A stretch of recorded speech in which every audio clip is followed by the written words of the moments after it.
السلام علیکم میرے پیارے ریڈرز اور لسنرز. آپ دیکھ رہے ہیں ناول رکیب الفت قسط نمبر 40 کا حصہ اول.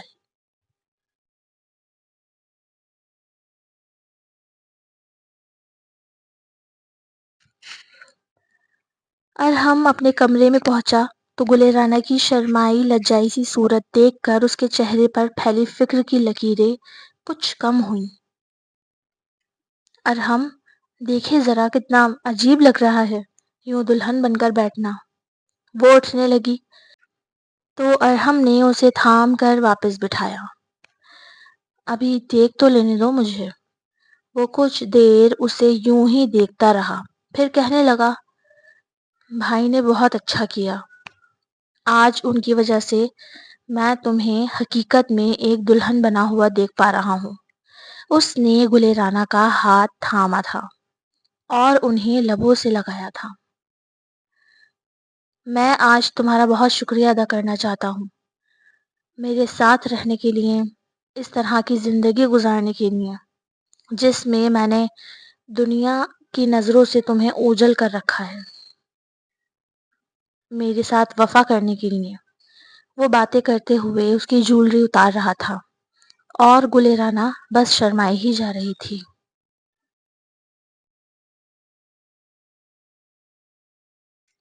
آج موسم بڑا بے ایمان ہے، بڑا بے ایمان ہے آج موسم. آنے والا ہے کوئی طوفان، ہے کوئی طوفان ہے آج موسم. شہزیب نے یہ گانا بآواز بلند گاتے ہوئے انٹری ماری تھی اور آتے ہی کھڑک سے کمرے کا دروازہ لاک کیا تھا. لگ ہی نہیں رہا تھا کہ ابھی کچھ دیر پہلے تھپڑ پڑا ہے اسے. ایشال اس کے کانفیڈنس اور تیور دیکھ کر لمحہ بھر گھبرائی. پھر اس نے اپنا جی کڑا کیا کیونکہ اسے شہزیب کو فیس تو کرنا ہی تھا. وہ بیڈ سے نیچے پیر لٹکا کر بیٹھی ہوئی تھی. شہزیب اپنے چہرے پر کمینی سی مسکراہٹ سجائے اپنی شیروانی کے بٹن کھولتا ہوا اس تک آ رہا تھا. اس کے سارے چمکتے ہوئے دانت ایشال کو نظر آ رہے تھے. پھر اس کے قریب آ کر اپنی شیروانی کو شیزی نے جھٹکے سے اتار کر دور پھینکا اور دھم سے بیڈ پر گرا. اب وہ اپنے ہاتھ پر اپنا چہرہ ٹکائے ایشال کو مسکراتی آنکھوں سے دیکھ رہا تھا. جانے من جانے شہزیب، کیا حال ہے؟ میاں کو سلام نہیں کرو گی؟ اس نے بڑے ہی چھچھوڑ پن سے کہا تھا. السلام علیکم. ایشال نے شرافت سے سلام کیا تو شہزی اچھل کر سیدھا ہوا.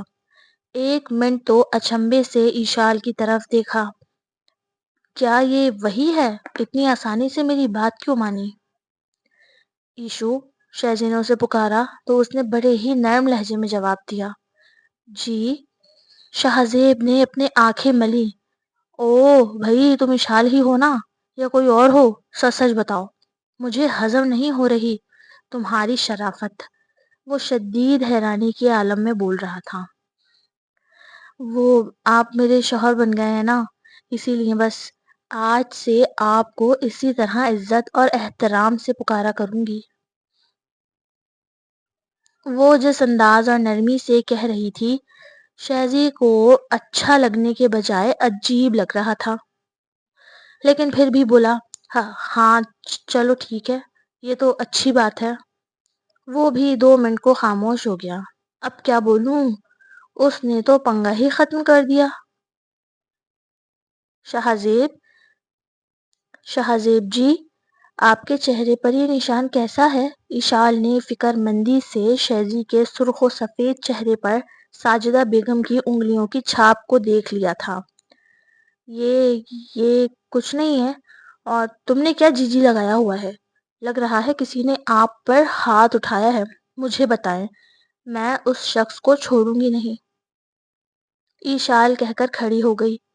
وہ اتنی نرمی سے کہہ رہی تھی کہ شہزی کو الجھن ہونے لگی. اسے تو چیختی چلاتی بحث کرتی ہوئی ایشال پسند تھی. عادت بھی اسی سب کی تھی. کیا ہے یار، بس کرو نا ایشال. کیا بس کروں شہزی؟ آپ بتائیں مجھے کیا کرنا ہے، وہی کروں گی۔ چپ کر کے بیٹھو، اگر اب ایک اور بار آپ یا جی بولا تو اچھا نہیں ہوگا۔ جو حکم، ایشال نے نظریں نیچے کیے بولا تو شہزی غصے میں کھڑا ہو گیا۔ پھر اس نے فریش ہونے کو باتھ روم کا رخ کیا تھا۔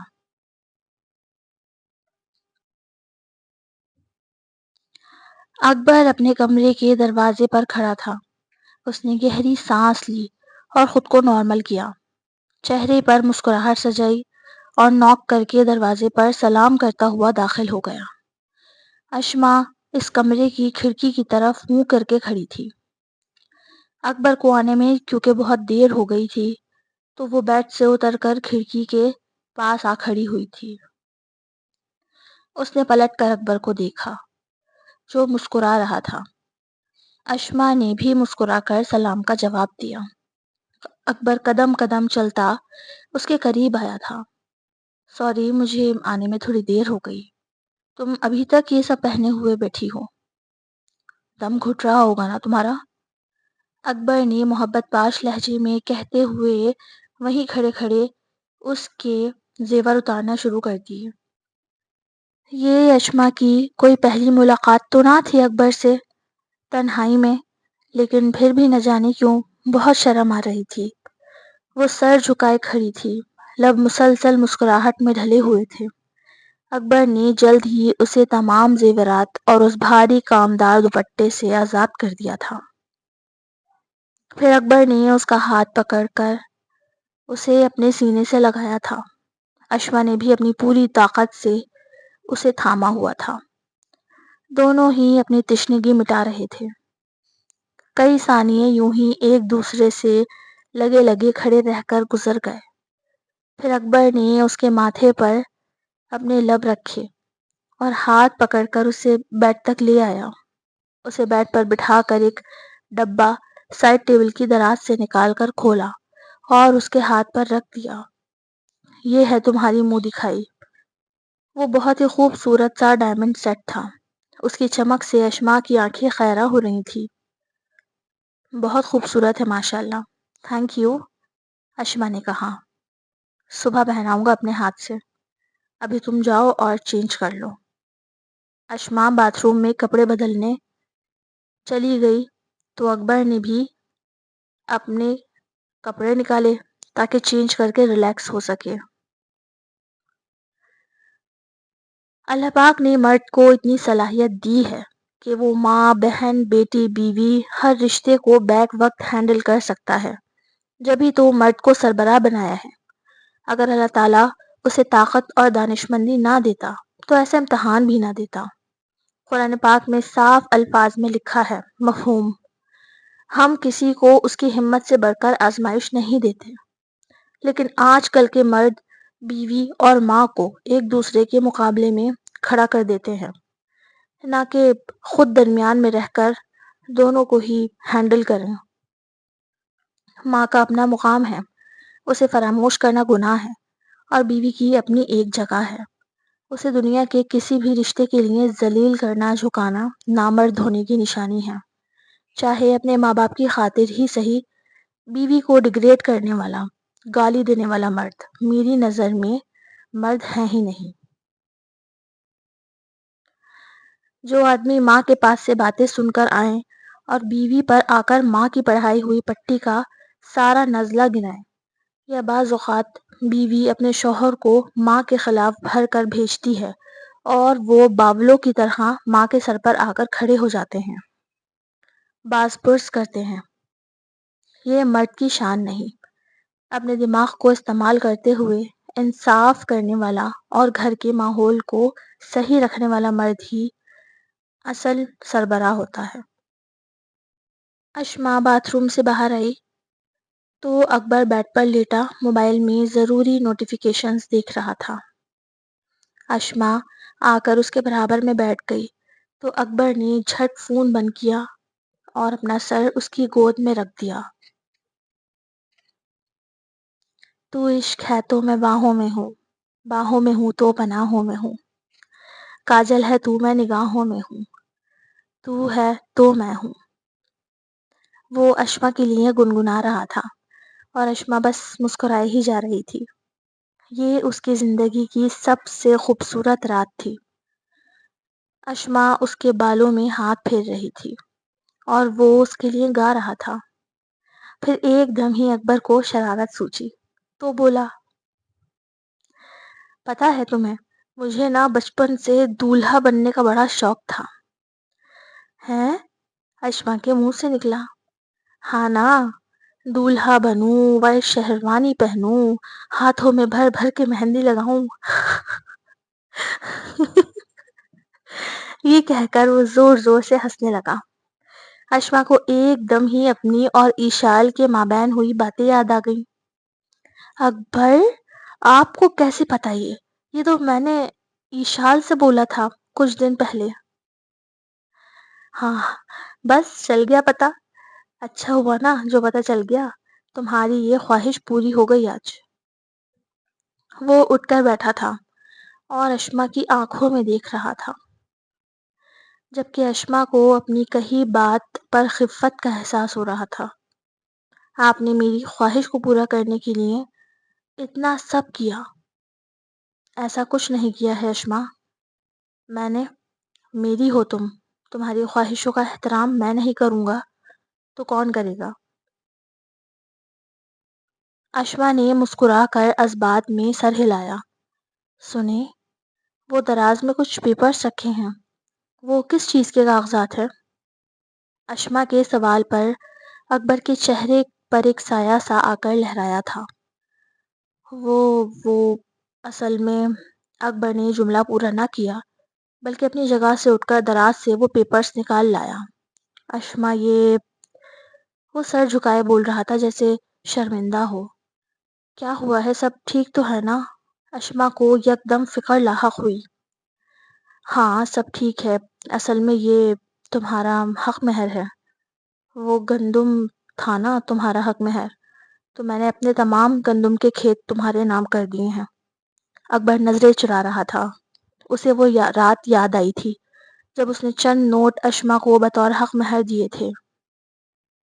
اسے اپنی اس حرکت پر شرمندگی ہو رہی تھی، اسی لیے اس نے اپنے سینکڑوں ایکڑوں پر پھیلے ہوئے گندم کے کھیت ہی اس کے نام کر دیے۔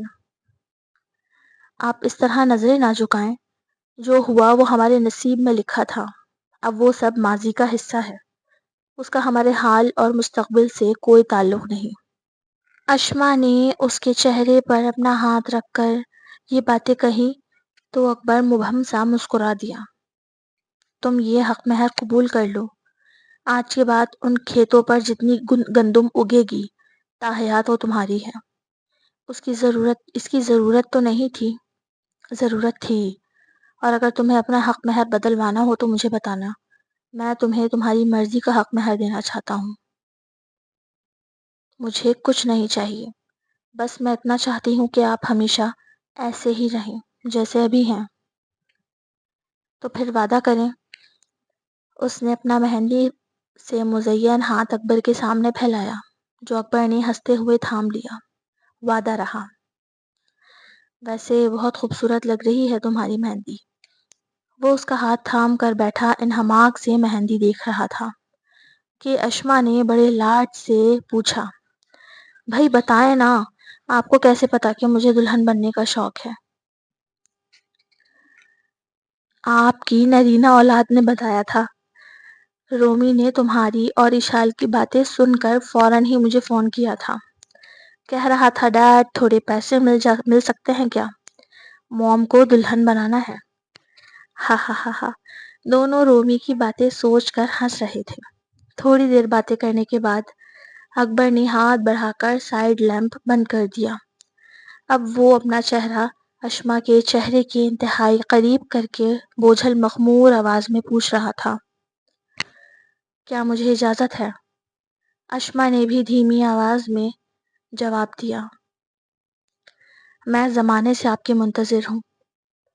اس سے پہلے کہ اکبر اشما کے لبوں کو اپنے ہونٹوں سے خراج محبت پیش کرتا، اتنے میں To be continue, AW the novels, don't copy my novel, do like, comment and subscribe. Inshallah کل کی ایپیسوڈ یا تو سیکنڈ لاسٹ ہوگی یا لاسٹ ہوگی. پھر ملتے ہیں. اللہ حافظ.